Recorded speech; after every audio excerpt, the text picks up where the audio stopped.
भारी जल से हानियां।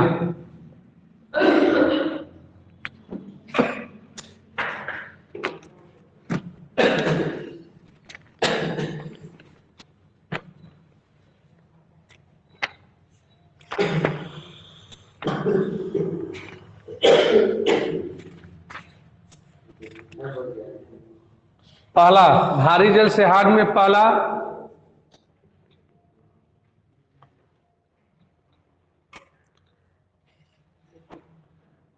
पहला हानि, भारी जल साधारण जल की अपेक्षा,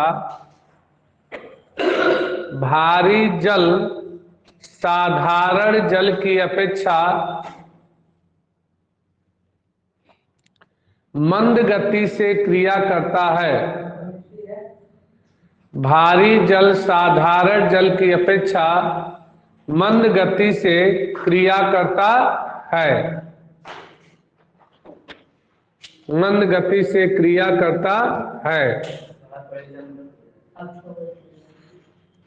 मंद गति से क्रिया करता है। देखो, जब मंद गति से क्रिया करेगा तो अगर सपोज डेट हम लोग भारी जल पिए तो हम लोग की शरीर की वृद्धि और विकास क्या हो जाएगा, रुक जाएगा। ठीक है, जिससे शरीर का संतुलन ही, क्योंकि जो शरीर के अंदर जैविक क्रियाएं हो रही है, जब भारी जल पिएंगे तो सभी कार्य करना क्या कर देगा, मंद कर देगा। लिखो, मंद गति से क्रिया करता है। अतः शरीर में होने वाले कई अभिक्रियाओं का वेग कम हो जाता है। कई अभिक्रियाओं का वेग कम हो जाता है।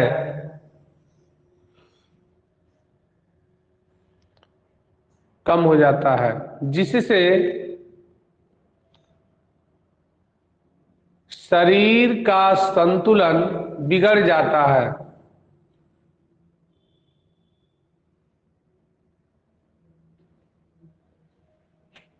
बिगड़ जाता है। हो गया। दूसरा सुनेंगे। जो भारी जल होते हैं, भारी जलों से बीजों का अंकुरण, अगर भारी जल से सिंचाई कर दे तो बीजों का अंकुरण या तो धीमा हो जाएगा या तो रुक जाएगा। तो लिखेंगे दूसरा, भारी जल से बीजों का अंकुरण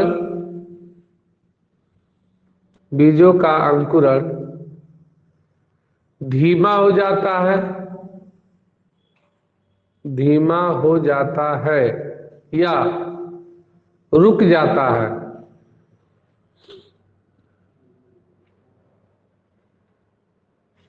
रुक जाता है। तीसरा, भारी जल में उपस्थित पौधों का विकास,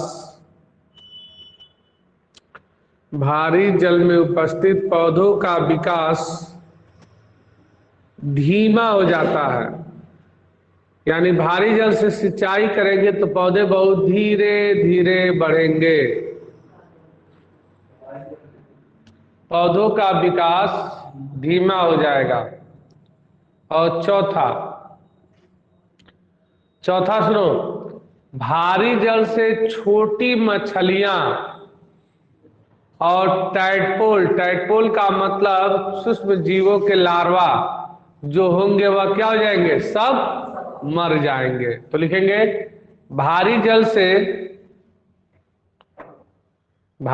से छोटी मछलियां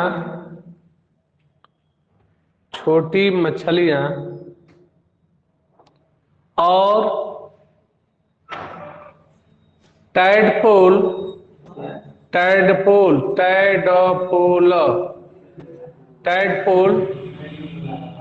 मर जाते हैं। टैडपोल मर जाते हैं।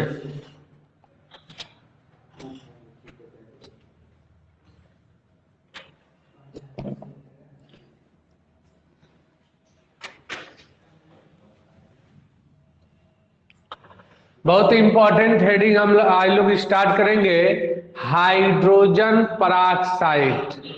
कौन सा हेडिंग? Hydrogen peroxide. तो हेडिंग डालेंगे हाइड्रोजन पराक्साइड। हाइड्रोजन पराक्साइड, हाँ सुनो, हाइड्रोजन पराक्साइड इसका अणु सूत्र जो होता है H2O2 होता है। इस हाइड्रोजन पराक्साइड का सर्वप्रथम खोज थीनार्ड नामक वैज्ञानिक ने H2O2 की खोज किया था। हाइड्रोजन पराक्साइड की बहुत अल्प मात्रा वर्षा के जल, ओस और वायुमंडल में पाया जाता है। हवा की नमी और पराबैंगनी किरणों के प्रभाव से, ठीक है, वायुमंडल में H2O2 का निर्माण होता है। हवा की नमी और पराबैंगनी किरणों के प्रभाव से वायुमंडल में H2O2 का निर्माण होता है।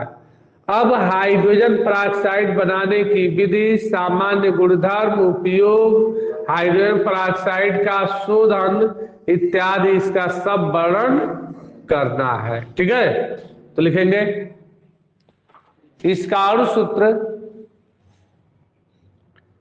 इसका अणु सूत्र H2O2 होता है जिसका खोज सर्वप्रथम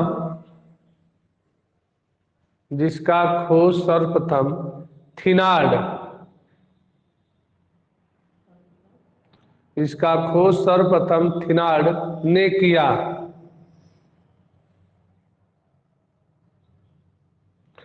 इसकी अल्प मात्रा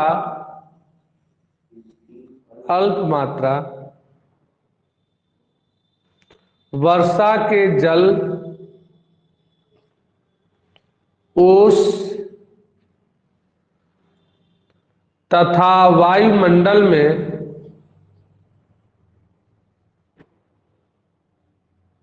पाया जाता है।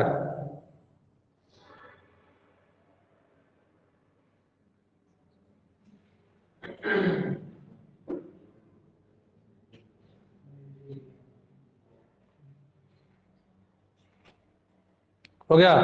अब लिखो बनाने की विधि। बनाने की विधि, बनाने की विधि में पहला प्रयोगशाला विधि। आपके हाफ ईयरली से इससे क्वेश्चन लास्ट एग्जाम में निश्चित ही इसमें क्वेश्चन आते ही आते हैं, निश्चित आएगा।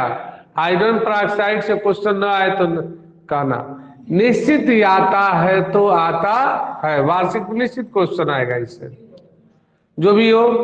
तो हाइड्रोजन पराक्साइड बनाने की विधि में पहला प्रयोगशाला विधि, तो सुनो, बर्फ में ठंडा किए हुए 20% सल्फ्यूरिक अम्ल H2SO4 को सोडियम पराक्साइड Na2O2, तो सोडियम पराक्साइड Na2O2 में धीरे धीरे मिलाया जाता है। तो ये देखो यहां पर, यानी कह सकते हैं कि सोडियम सल्फेट यानी धीरे धीरे मिलाया जाता है। तो विलयन के ठंडा करने पर जब मिलाएंगे तो देखो हाइड्रोजन और ऑक्सीजन H2O2 हाइड्रोजन पराक्साइड बना लेगा और साथ में Na2SO4 सोडियम सल्फेट बना लेगा। ठीक है, इसको क्या कर रहे हैं? गर्म कर रहे हैं। और जब विलयन को ठंडा करेंगे तो सोडियम सल्फेट के क्रिस्टल क्या हो जाएंगे, ठोस की अवस्था के रूप में अलग हो जाएंगे। तो सोडियम सल्फेट के क्रिस्टल अलग हो जाते हैं, जिसको फिल्टर करने पर, फिल्टर कर लेंगे तो इसके क्रिस्टल अलग हो जाएंगे, जिसको फिल्टर करने पर लगभग 30% सांद्रता युक्त शुद्ध हाइड्रोजन पेरोक्साइड प्राप्त हो जाता है। तो जिसमें कुछ अशुद्धि भी मिला होता है, किसका, सोडियम सल्फेट। एक बार और ध्यान समझो, बनाने की विधि में प्रयोगशाला विधि, बर्फ में ठंडा किए हुए 20% सल्फ्यूरिक अम्ल को सोडियम सल्फेट में मिलाकर गर्म करते हैं तो H2O2 प्राप्त होता है। विलयन को ठंडा करने पर सोडियम सल्फेट के क्रिस्टल अलग हो जाते हैं, जिससे फिल्टर करने पर 30% सांद्रता युक्त हाइड्रोजन पेरोक्साइड प्राप्त हो जाता है। यह अभिक्रिया सर्वप्रथम थिनार्ड ने दिया था। तो लिखेंगे बर्फ से ठंडा किए हुए, बर्फ से ठंडा किए हुए 20% H2SO4 में 20% H2SO4 में सोडियम पेरोक्साइड धीरे धीरे मिलाकर Na2O2, सोडियम पेरोक्साइड Na2O2 धीरे धीरे मिलाते हैं, मिलाकर गर्म करते हैं, गर्म करते हैं तो H2O2 प्राप्त होता है, प्राप्त होता है। तथा ठंडा करने पर, ठंडा करने पर sodium sulphate Na2SO4, sodium sulphate के क्रिस्टल अलग हो जाते हैं,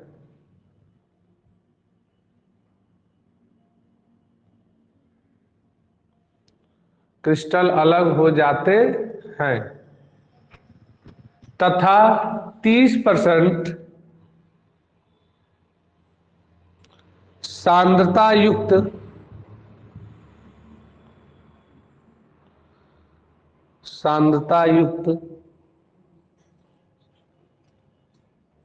H2O2 प्राप्त हो जाता है।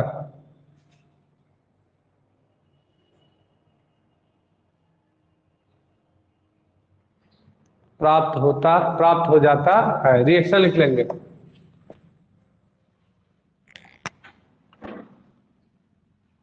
हाइड्रोजन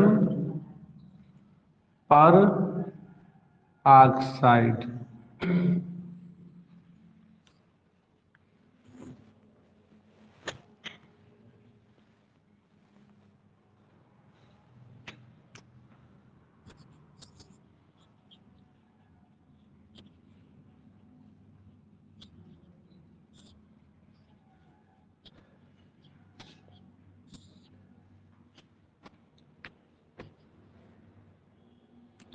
बनाने की सेकंड विधि औद्योगिक विधि। औद्योगिक विधि, औद्योगिक का मतलब जब बहुत अधिक मात्रा में बड़े पैमाने पर बनाया जाता है तो उस विधि को औद्योगिक विधि कहते हैं। तो औद्योगिक विधि द्वारा कैसे बनाते हैं, तो इसमें सुनो, कहेंगे 50% सल्फ्यूरिक अम्ल को H2SO4 को 0 डिग्री सेल्सियस ताप पर प्लेटिनम इलेक्ट्रोडों के मध्य विद्युत अपघटन कराने पर, प्लेटिनम इलेक्ट्रोडों के मध्य विद्युत अपघटन कराते हैं तो आपका कह सकते हैं कि ओलियम प्राप्त होता है। क्या प्राप्त होता है, ओलियम, जिसे मार्शल अम्ल कहते हैं, H2H2O8। अरे पढ़े हो, जिसका पराक्साइड यानी ऑक्सीकरण संख्या निकालते थे तो उसमें 2 पराक्साइड ऑक्सीजन होता था, 6 साधारण ऑक्सीजन। स्ट्रक्चर पढ़े थे ना। तो देखो H2SO4 50% सल्फ्यूरिक अम्ल को 0 डिग्री सेल्सियस ताप पर प्लेटिनम इलेक्ट्रोडों के मध्य जब हम वैद्युत धारा को प्रवाहित करते हैं तो यह तुरंत 2 भागों में टूट जाएगा, अर्थात H पर प्लस धन HSO4 पर माइनस, 2 भागों में टूट जाएगा। तो 2 भागों में टूट जाएगा, जिसमें जब ही 2 भागों में टूट जाएगा तो यहाँ पर देखो ए यानी कैथोड प्लेट, तो कैथोड प्लेट, तो कैथोड प्लेट कैसा होता है, ऋणावेशित, तो उस पर कौन आकर्षित होगा, धनावेश, तो धनावेश H पर प्लस आकर्षित होगा। इस पर 2 इलेक्ट्रॉन की कमी है तो 2 इलेक्ट्रॉन ग्रहण करेगा, तो कैथोड प्लेट पर हाइड्रोजन गैस मुक्त होती है। इस पर कौन सी अभिक्रिया हो रही है, अपचयन अभिक्रिया हो रही है ना। और देखो anode plate, anode plate, anode plate धनावेशित होता है तो कौन आकर्षित होगा, HSO4 माइनस, तो HSO4 माइनस आकर्षित होगा। इस पर क्या है, 2 इलेक्ट्रॉन की अधिकता है तो यह 2 इलेक्ट्रॉन को त्याग देगा, ठीक है। तो जो इलेक्ट्रॉनों को त्यागते हैं कौन सी अभिक्रिया, ऑक्सीकरण अभिक्रिया हो जाएगी। तो हाइड्रोजन देखो 2 तो H2, हाई सल्फर 2 H2 और ऑक्सीजन 4 दूनी 8 O8, तो इसको क्या कहते हैं, ओलियम, ओलियम या इसी को कहते हैं मार्शल अम्ल कहते हैं, तो ओलियम कहते हैं। अब कह सकते हैं प्राप्त ओलियम का जल अपघटन कराते हैं, तो कहेंगे प्राप्त ओलियम, तो प्राप्त ओलियम नहीं जी, मार्शल अम्ल लिख दे, पर डाइसल्फ्यूरिक अम्ल चाहे मार्शल अम्ल, ठीक है। तो कहेंगे प्राप्त मार्शल अम्ल का क्या कराते हैं, जल अपघटन, तो जल अपघटन करने पर, ठीक है, हाइड्रोजन पेरोक्साइड H2O2 प्राप्त होता है, तो H2O2 प्राप्त होता है। जल अपघटन करा देना, देखो जल अपघटन कैसे होगा, तो HSO4 नहीं मार्शल अम्ल है H2H2O8 आप प्लस H2O, तो प्लस आपका H2 अर्थात जल अपघटन कराएंगे। तो जब जल अपघटन कराएंगे तो देखो ये हाइड्रोजन, यहाँ पर हाइड्रोजन H2 और यहाँ पर 2 करने 2 ऑक्सीजन, हाइड्रोजन पेरोक्साइड H2O2 प्राप्त हो जाएगा, प्लस हाइड्रोजन यहाँ पर 4 है तो 2H2, सल्फर 2 है तो यस, ऑक्सीजन 8 है तो 4, सल्फ्यूरिक अम्ल प्राप्त हो जाता है। तो सल्फ्यूरिक अम्ल क्या हुआ, प्राप्त हो जाता है। इस H2O2 का कम दाब पर आसवन करके जब अलग करते हैं तो हमको कितना परसेंट, 30% सांद्रता युक्त हाइड्रोजन पेरोक्साइड प्राप्त हो जाता है। तो ये कौन सी विधि है, औद्योगिक विधि, ठीक है। हाइड्रोजन पेरोक्साइड उपयोग कहाँ होता है, अरे कान में कुछ हो जाए, जम जाए, खोट वोट, तो उसमें हाइड्रोजन पेरोक्साइड डॉक्टर डाल देते हैं। इसके अतिरिक्त यानी कटे फटे भाग पर उसको धुलाई करने के लिए ड्रेसिंग जब किया जाता है तो क्या गिराया जाता है, हाइड्रोजन पेरोक्साइड गिरा दिया जाता है, ठीक है। तो आवश्यकता उसका ज्यादा है कि नहीं है, तो यानी चिकित्सा क्षेत्र में ज्यादा आवश्यकता है, और उस क्षेत्र का H2O2 किस विधि द्वारा, इसी विधि द्वारा बनाया जाता है। तो लिखेंगे 50% H2SO4 को 0 डिग्री सेल्सियस पर 0 डिग्री सेल्सियस पर प्लेटिनम इलेक्ट्रोडों के मध्य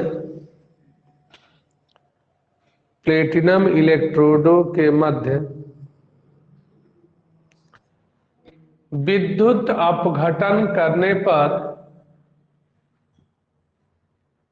प्लेटिनम इलेक्ट्रोडों के मध्य विद्युत अपघटन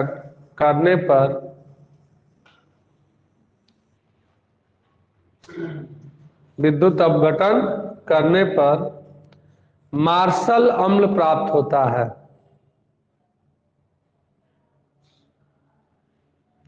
मार्शल अम्ल प्राप्त होता है। रिएक्शन लिख लो, पूरा लिख लो।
नीचे लिख लेंगे प्राप्त H2O2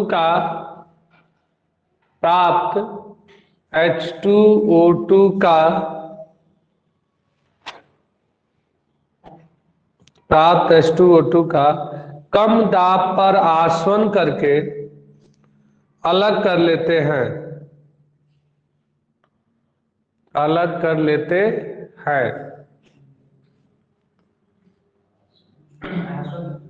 कम दाब पर आसवन करके अलग कर लेते हैं। इस प्रकार H2O2 का 30% विलयन प्राप्त होता है।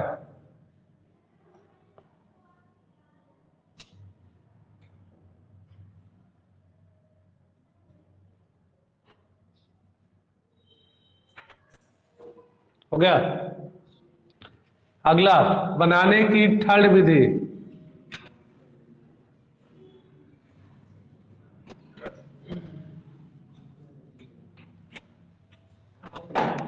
बनाने की ठंड विधि आधुनिक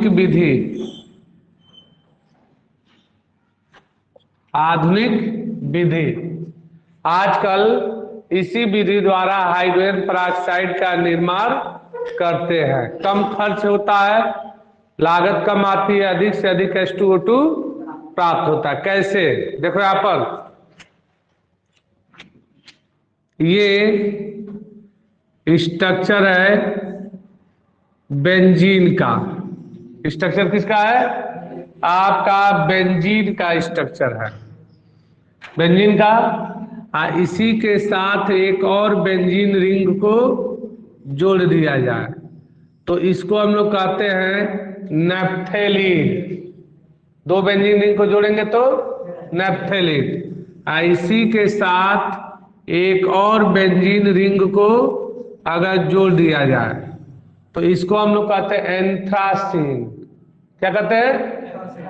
एक ठो है तो बेंजीन, दो ठो है तो नैप्थेलीन, और तीन ठो जुड़ गया तो एंथ्रासीन। ठीक है, अब यहां देखो, यहां से काउंट करते 1 2, तो दूसरे पर C2H5 जोड़ दें। ठीक है, तो इसको लिखेंगे 2 एथिल, 2 एथिल, तो 2 एथिल। और यहां पर देखो, यहां पर OH और यहां नीचे OH जोड़ दें। ठीक है, तो 2 एथिल एंथा, तो 2 एथिल क्या कहते हैं? एंथा, एंथा। और OH है तो ऑल, एल्कोहल, तो एंथा क्यूनॉल। इसको क्या कहते हैं? 2 एथिल एंथा क्वीनॉल कहते हैं, 2 एथिल एंथा क्यूनॉल कहते हैं। तो 2 एथिल एंथा क्यूनॉल कहते हैं। और जब इसमें O2, 2 एथिल एंथा क्यूनॉल पर पैलेडियम उत्प्रेरक की उपस्थिति में जब प्लस H2 गैस को प्रवाहित करते हैं तो हाइड्रोजन ऑक्सीजन गैस को, O2 गैस को प्लस O2 ऑक्सीजन गैस को प्रवाहित करते हैं। तो देखो क्या होता है, जो ही ऑक्सीजन गैस को प्रवाहित करते हैं तो यहां पर ये आपका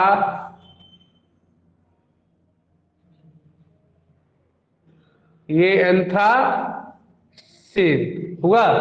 अब यहां देखो, ये यहां बंद टूटेगा और यहां से H और यहां से H अलग हो जाएगा।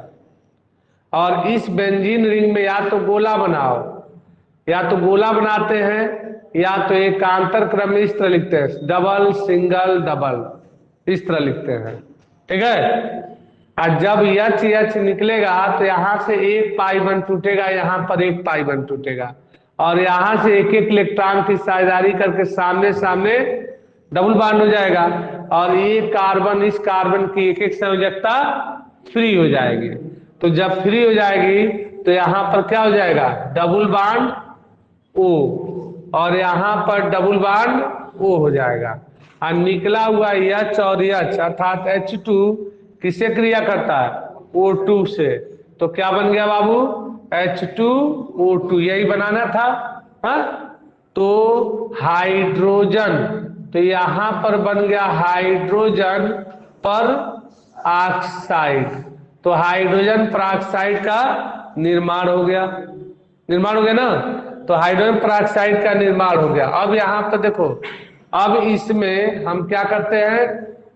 उत्क्रमणी चिन्ह। अब यहां पर H2 गैस हाइड्रोजन गैस को जब प्रवाहित करते हैं तो जो ही हाइड्रोजन, और इसका नाम है 2, और यहां पर C2H5, तो 2 एथिल, तो 2 एथिल इसको कहते हैं एंथ्रा, एंथ्रा। और ketone C double bond O है, कीटोन का श्रेणी संलग्न होता है ONE, तो 2 एथिल एंथ्रा क्वीनोल, NOL नहीं, क्यूनोन, क्वीनोन, NONE, तो 2 एथिल एंथ्रा क्वीनोन का क्या होता है? निर्माण होता है। अब देखो, जो ही हम जब ये मान लो H2O2 हम अलग कर लिए, तो जब हाइड्रोजन गैस प्रवाहित करेंगे तो फिर से यहां से ये बंद टूटेगा, और H जुड़ करके OH बन जाएगा। हाँ, तो ये बन गया। और जब ये बन गया तो इसके ऊपर कौन सी गैस? ऑक्सीजन गैस को प्रवाहित करेंगे तो तुरंत यह बनने के साथ साथ फिर से हमको H2O2 दे देगा। हाँ, और जब H2O2 को हम अलग कर लेंगे तो यह प्रोडक्ट हो गया। अब इसके ऊपर फिर से कौन सी गैस प्रोवाइड करते हैं, H2 गैस, तो फिर से यह इसमें बदल जाएगा और इसके ऊपर फिर से O2 गैस प्रोवाइड करते हैं तो यह बनेगा, साथ में फिर से हमको H2O2 देगा। तो इस प्रक्रिया में केवल हाइड्रोजन और ऑक्सीजन खर्च होता है और हमें लगातार H2O2 प्राप्त होता रहता है। इस कारण आजकल इस विधि द्वारा ही हाइड्रोजन पेरोक्साइड बनाया जाता है। कंफर्म? तो लिखेंगे 2-एथिल एंथ्राक्विनोल, 2-एथिल एंथ्राक्विनोल,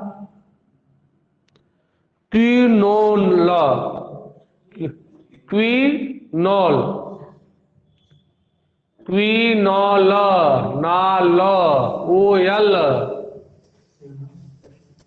2-एथिल एंथ्राक्विनोल, 2-एथिल एंथ्राक्विनोल का वायु द्वारा ऑक्सीकरण करने पर, ऑक्सीकरण करने पर H2O2 और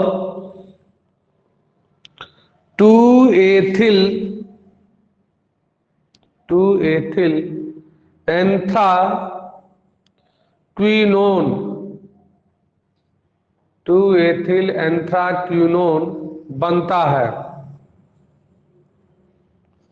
एंथ्राक्विनोन बनता है। पैराग्राफ चेंज कर लो। 2-एथिल एंथ्राक्विनोन का, 2-एथिल एंथ्राक्विनोन का H2 ऑब्लिक PD लिखा गया, H2 ऑब्लिक PD, PD द्वारा अपचयन कराने पर, अपचयन कराने पर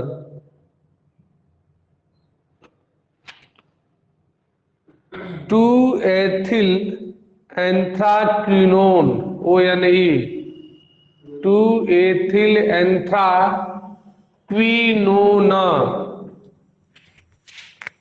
क्विनोन, ONE, 2-एथिल एंथ्राक्विनोन बनता है।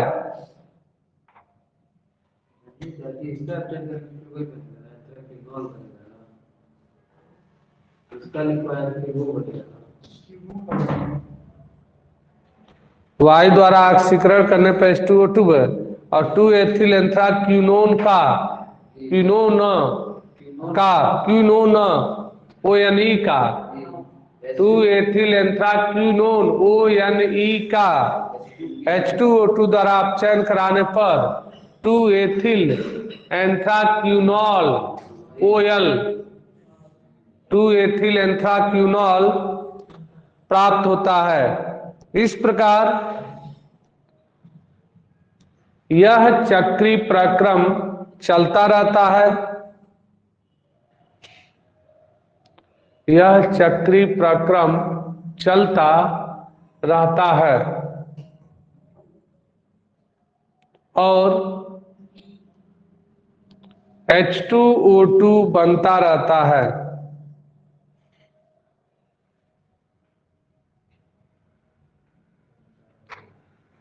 इस विधि में केवल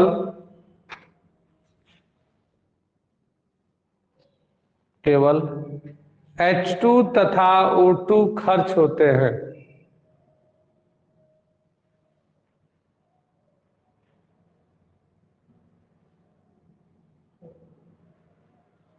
O2 खर्च होते हैं। रिएक्शन लिख लो।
यहाँ बंद टूट गया है, और जब बंद टूटेगा तो एक एक संयोजकता फ्री होगा तो क्या होगा, ये डबल बॉन्ड हो जाएगा।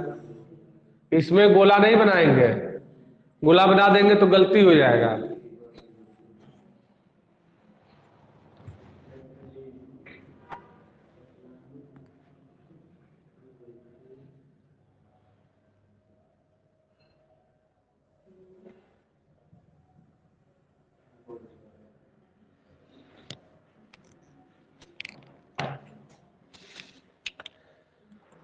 जब हम ये तीन विधि से H2O2 बनाए हैं तो हर विधि से लगभग कितना परसेंट, 30%। 30 से अधिक अगर बनेगा तो 35 हो सकता है। तो 30 से 35% H2O2 प्राप्त होता है। क्या एंथ्रासिन? हाँ सुनो,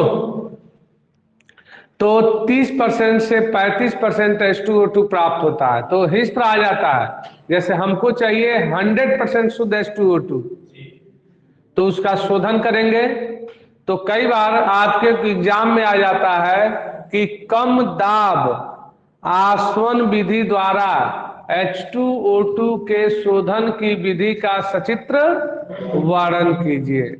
तो हेडिंग डालो, कम दाब आसवन विधि द्वारा, कम दाब आसवन विधि द्वारा H2O2 का सांद्रण, कम दाब आसवन विधि द्वारा H2O2 का सांद्रण,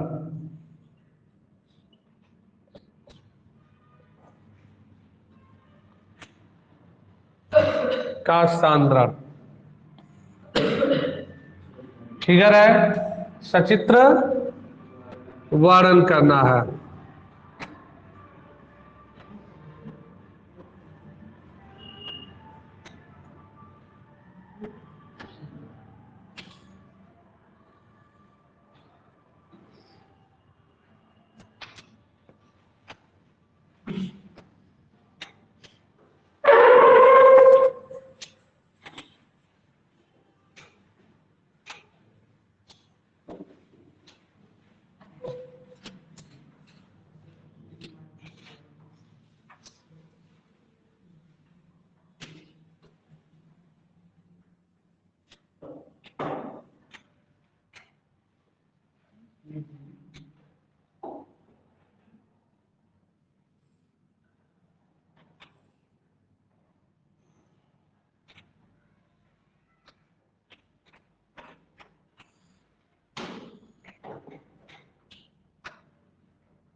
मैनोमीटर,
हो गया शायद।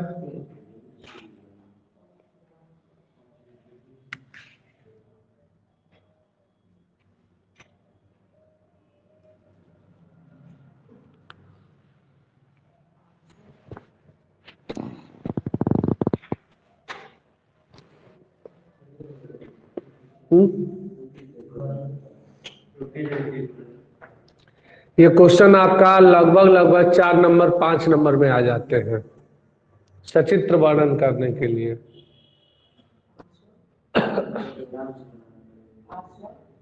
कम दाब आसवन विधि द्वारा H2O2 का आसवन शोधन सांद्रण।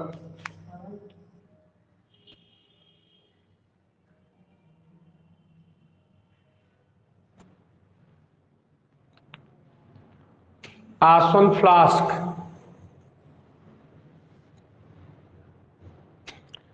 इसमें से जरूर क्वेश्चन आता है।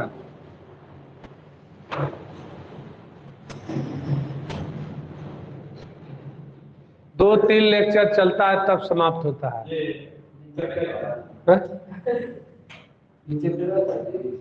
नहीं, हाइड्रोजन पेरोक्साइड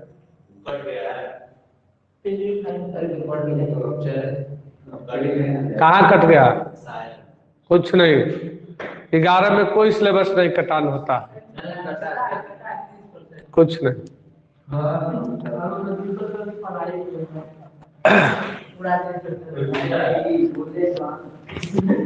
सुनो, कम दाब आसवन विधि द्वारा कह सकते हैं कि विभिन्न विधियों से प्राप्त हुए हाइड्रोजन पराक्साइड जो है वह लगभग 30 से 35% ही शुद्ध होता है। विभिन्न विधियों द्वारा बनाए गए H2O2 30 से 35% शुद्ध होता है।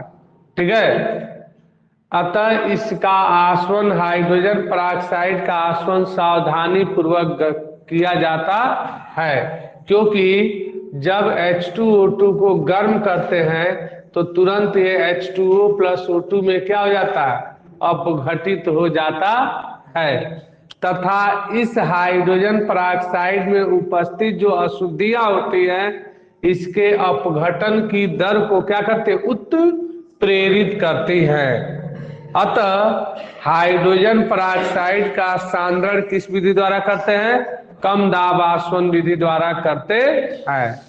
कैसे करते हैं, तो इस विधि द्वारा हाइड्रोजन पराक्साइड के आसवन के लिए हम चित्रानुसार उपकरण लेते हैं, जिसमें अशुद्ध 30 से 35% H2O2 को एक आसवन फ्लास्क में भर लेते हैं। H2O2 विलेन को एक आसवन फ्लास्क में भर लेते हैं और इसको बालू के ऊपर रख करके, बालू के ऊपर रखकर गर्म करेंगे तो इसको क्या कहेंगे, बालू उष्मक कहते हैं। तो बालू उष्मक की सहायता से देखो यहाँ पर मैनोमीटर में टेम्परेचर जो है, दाब, मैनोमीटर दाब को मापता है और थर्मामीटर ताप को मापता है।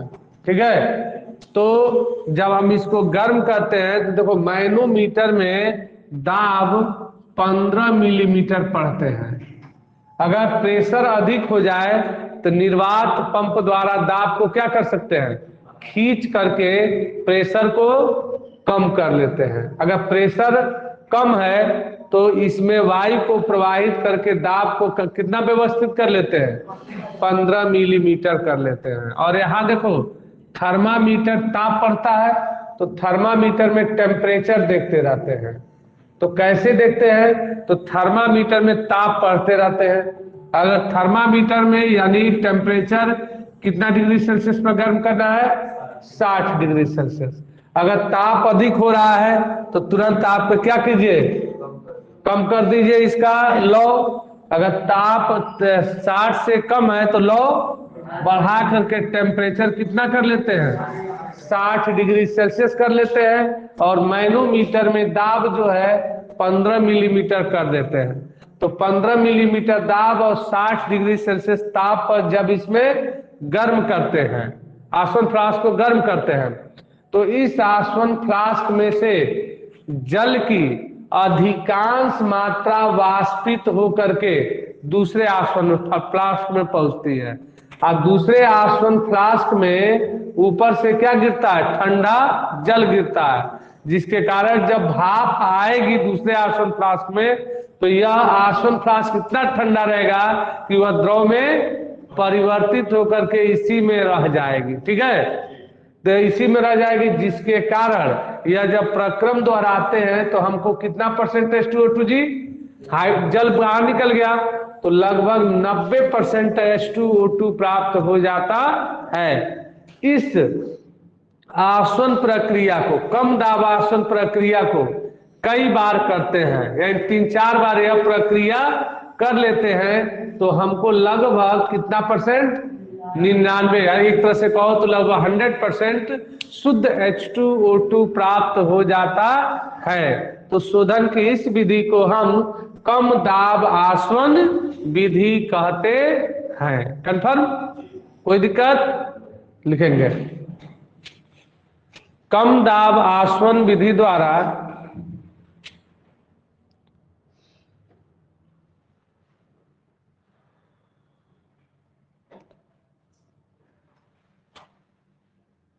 H2O2 का सांद्रण किया जाता है।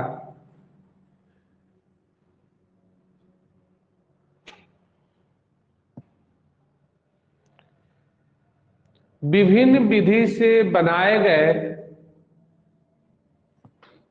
विभिन्न विधि से बनाए गए H2O2 का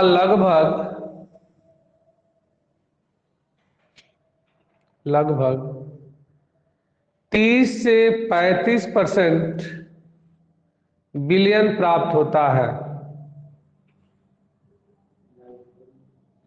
30 से 35% विलयन प्राप्त होता है।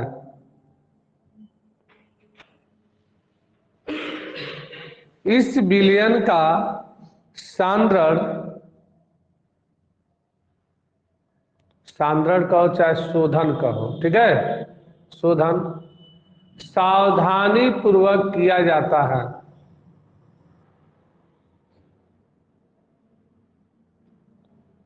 सावधानी पूर्वक किया जाता है, क्योंकि H2O2 गर्म करने पर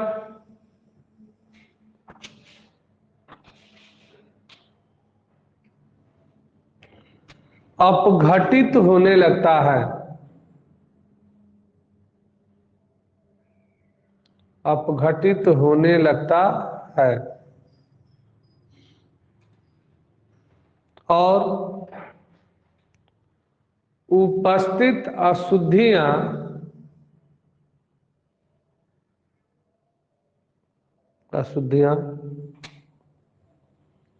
अपघटन की प्रक्रिया को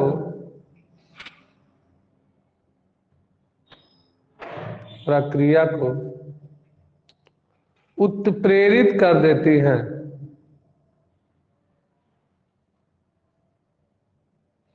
उत्प्रेरित कर देती हैं। अतः कम दाब आसवन विधि द्वारा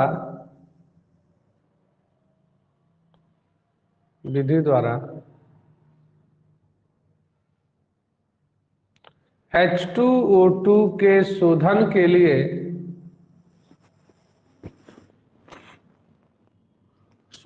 लिए चित्रानुसार उपकरण लेते हैं,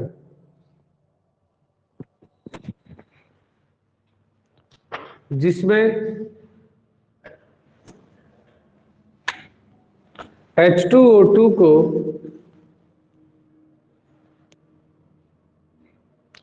15 मिलीमीटर दाब और 60 डिग्री सेल्सियस ताप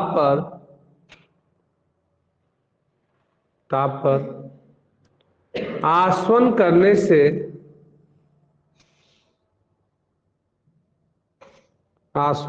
से जल की काफी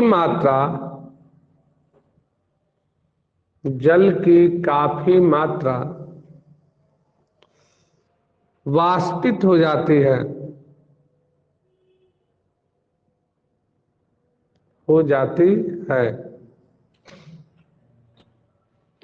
और H2O2 का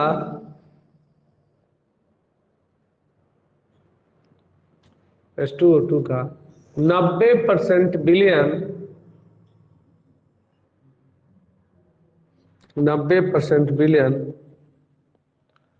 आसवन फ्लास्क में बचा रहता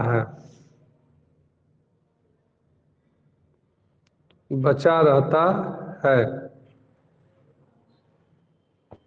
आसवन फ्लास्क में बचा रहता है।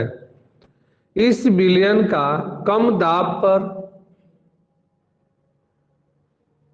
कम दाब पर कई पदों में प्रभाजी आसवन करने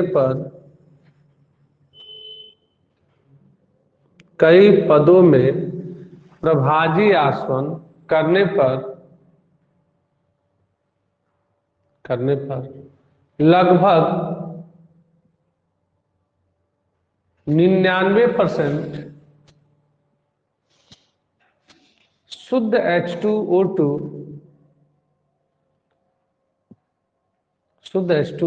प्राप्त होता है।